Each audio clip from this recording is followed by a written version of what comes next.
Hey guys, Spider-Man Freak here, and alright, let's start with the very beginning. The very, very beginning. Spider-Man 1 2002 movie review. So a lot of people have been making reviews about this because YouTube didn't exist back in 2002, so they decided to make reviews around 2007 and on when Spider-Man 3 was created. But let's not talk about Spider-Man 3, let's talk about Spider-Man 1 2002. Alright, so let's begin when I first saw it. When I saw it, I was pretty small. It was like one of the biggest things I've seen in my life. Okay, I didn't say that correct. It was one of the greatest things I've seen in my life. It was when I was. Alright, most of you guys are gonna get mad. It was when I was first introduced to Spider-Man, and I actually, started loving it. When I was small, I was like, oh, Tobey Maguire. I didn't even know him as Tobey Maguire. I knew him as Peter Parker. I was like, yes, you're Peter. You're always gonna be my Peter. And then things happened in 2012. But that's not talking about that. So when Spider-Man 1 came out, sorry. When Spider-Man 1 came out, a lot of people said it broke record, and it did. It got a lot of money, opening night, all that cool stuff. It was amazing. It should have been called The Amazing Spider-Man. But, there were a lot of complaints about Mary Jane's acting or Mary Jane being in the first film. But I don't see what all these complaints are all about. Spider-Man 1 was a great film. It was very touching for me because of all the sadness with Uncle Ben.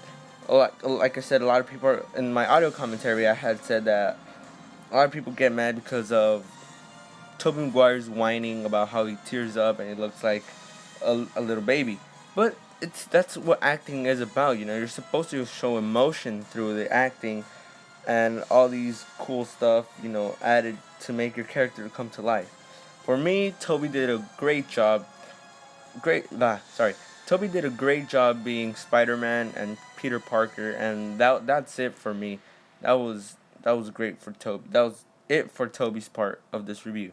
Now, James Franco, he played Harry Osborn in this film.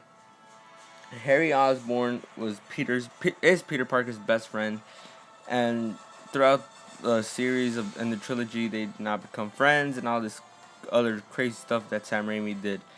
But in this film, I think everyone did a great job. For all those haters who don't like Kirsten Dunst, I think she did a great job as well. She nailed it. She nailed being Mary Jane. After a while, she did seem a little off script, but she did great. I think everyone here deserves an award for doing what they did, and that's it. That's all I got to say for this movie review. Otherwise, storyline, it was great. Sorry, I was missing out one person. William Dafoe. William Dafoe did an awesome job as well. He played a role that I don't even know. He had to play two roles. Like that one mirror scene when he was looking at himself, he had to talk to himself, but also play a different role. He played. I don't know how to explain it. It was very. I think his role is great. Other than that, the flaws, I don't know. But I'm saying that there had to be flaws. I mean, it was the first time Spider-Man movie was introduced to the big screen. So yes, there were flaws, and yes, there were some mistakes. But these things had to happen. J.K. Simmons as J. Jonah Jameson was great. It was outstanding. He's my favorite character in the Spider-Man movies. Other than Peter Parker, he's my favorite.